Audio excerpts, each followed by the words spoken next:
Hello বন্ধুরা, তোমরা সব কেমন আছো? আশা করছি ভালো আছো, সুস্থ আছো। রিঙ্কু ব্লগে তোমাদের স্বাগত জানালাম আর জানালাম অনেক অনেক ভালোবাসা। এখন 8টা বাজে, 8টা থেকে ব্লগটা চালু করলাম। সকালের কাজ আমার সবই হয়ে গেছে, শুধু ঘরটা মুছতে বাকি ছিল। তো একটু আগে ঘরটা মুছেছি, শুকিয়েও গেছে। আজকে বলেছিলাম তন্ময়কে ঘরটা মুছতে, ও আজকে মুছলো না, কেন পড়াশোনার চাপে রয়েছে। কালকে অবশ্য ঘরটা মুছেছে। আর কতটা পড়াশোনার চাপে রয়েছে তোমরা একটু দেখে নাও। দেখতে পাচ্ছ কতটা চাপে রয়েছে পড়াশোনার।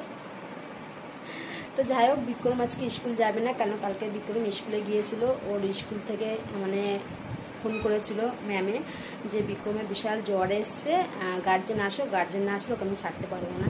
তো আমি তখন রান্না বান্নার ব্যবস্থা ছিলাম, মানে পূজার বাবাকে ফোন করলাম। পূজার বাবা আবার এসে ওকে সাইকেলে করে নিয়ে এসছে। তো এখন একটু সুস্থ আছে, ততটা সুস্থ না, ওষুধ খাচ্ছে, কিন্তু একটু সুস্থ হওয়া দরকার। কেন কালকে ওরা এক জায়গায় যাচ্ছে, সেটা তোমাদের কালকের ব্লগেই বলবো। ফাঁকা থেকে না বিশাল চেঁচামেচি আওয়াজ হচ্ছে, ওই জন্য আর কি ভয়েসে কথাটা বলছি, সাউন্ডটা কমিয়ে দিয়েছি। আসলে পূজারা সকাল থেকে সাজগোজ করে যাচ্ছে, ওরা সবাই বেড়াতে যাবে আজকেরে, পুরো ফ্যামিলি ধরে। না, ফ্যামিলি ধরে বলা ভুল হচ্ছে, তার মধ্যে জয়দীপ থাকবে, জয়দীপ মাদের সঙ্গে ট্যুরে বেড়াতে যাবে। তো পূজারা ওই জন্য সকাল সকাল সব স্নান করে নিয়েছে, নিয়ে ওরা সব মাসির বাড়ি যাচ্ছে বেড়াতে। বেড়াতে বলা ভুল, ওখানে অনুষ্ঠান হচ্ছে, অনুষ্ঠানে যাচ্ছে। দুটো অনুষ্ঠান রয়েছে, যেরকম ধরো আজকে যাচ্ছে, আজকে হচ্ছে ঘরে ওঠার ব্যাপার রয়েছে, তারপরে কালকে হচ্ছে মাসির ছেলের বিয়ের ব্যাপার আছে। তো ওই জন্য ওরা খুব খুশি। আর দেখো পিতু সাজুগুজু করেছে, এমনি আজকে সিম্পল সেজে গুজে যাচ্ছে, কালকে আবার বিয়ে বাড়ি যাবে যখন, তখন আবার ভালোভাবে সেজে গুজে যাবে। তো আমি আর বেশিক্ষণ ঘরে থাকতে পারলাম না, ক্যামেরাটা করতে করতে ওদের ঘরের দিকে চলে আসলাম। তন্ময় দেখো এখানে শুয়ে পড়ে বদমাইশি করে যাচ্ছে। ও মানে যেখানে থাকবে সেখানে একটু বদমাইশিটা বেশি হয়। পিতু যাবে না ওর মার সঙ্গে, ওর দিদির সঙ্গে, ও যাবে ওর বাবার সাইকেলে। কেন তোমাদের তো একটা বুলাকে বলা হয়েছে যে পিতু কোনো গাড়ি চড়তে পারে না, এমনকি না বাইকে গেলেও ওর মাথা ঘোরে। তো ওই জন্য ওর বাবার সাইকেলে যাবে। আর পূজা আর হচ্ছে আমার যা, ওরা হচ্ছে গাড়িতেই যাবে বাজার পর্যন্ত। বাজার থেকে আবার পূজার মামা টোটো নিয়ে আসছে, কেন পূজার মামার বাড়ি হচ্ছে খুলসিটি বাজারের পরেই। তো ওই টোটোই করে আর কি মাসির বাড়ি যাবে। মাসির বাড়িটা বেশি দূরের না, ওই কতটা দূর আমি অবশ্যই কোনো সময় যাইনি, আর জায়গাটা চিনিও নে। তো ওই ব্রাহ্মণচাকের আশেপাশে ওইটুকুনি শুনেছি। তো পূজারা বার হয়ে গেছে ব্যাগ ট্যাগ নে।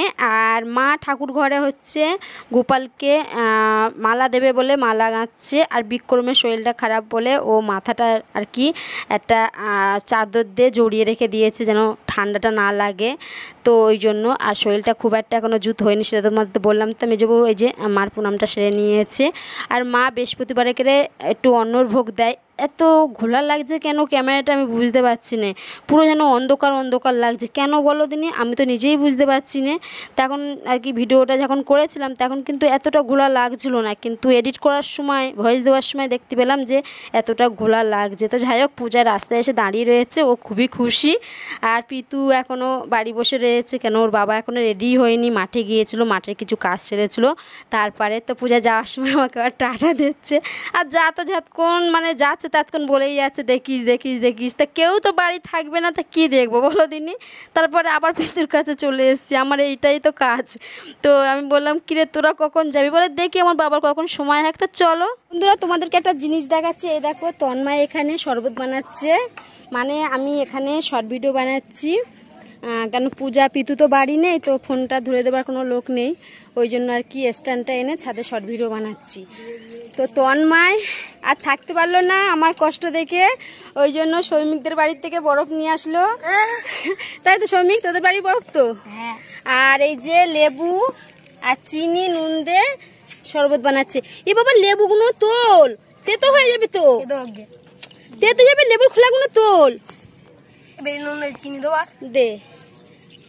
দেখতে পাচ্ছ বন্ধুরা, এখানে লেবু আর বরফ গলছে, আর লেবু ভাসছে, আর লেবুর দানাগুলো কিন্তু জলে ভাসছে। তাতে দেওয়া হয়েছে লবণ, লবণটা এখনো দেয়নি, অবশ্যই দিচ্ছে। একবার দিয়েছিস তো, চিনি লবণ দিয়ে দিচ্ছে। এবার একে ভালো করে মিক্সড করছে। এ বাবা, গ্লাসের পিছনটা মুছেছিস? এ তো বালি বালি চারিদিকটায়। তাই তুই ছেঁকনি নিয়ে আসলি ভালো ছিল। কেমন হয়েছে খেয়ে বল। সৌমিককে দে। আগে তৈরি হোক, হয়ে গেছে তো তৈরি। কে বলবি কেমন হয়েছে?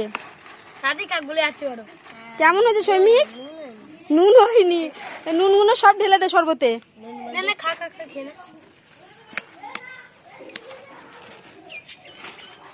আর দিতে হবে না। তো রাত হয়ে গেছে, রাতের খাওয়া দাওয়া সেরে আমি একটু ডাইনিং রুমে বসে রয়েছি, আর গলাটা না খুসখুস করছে। আসলে তন্ময় বিকেলবেলা লেবু জল করেছিল বরফ দিয়ে, তো ওই বরফের জলটা খেয়ে একটু মনে হচ্ছে গলাটা খুসখুস করছে। তো বন্ধুরা, ব্লগটা আমি আজকের মতন এখানেই রাখছি। তোমরা ভালো থেকো, সুস্থ থেকো, টাটা।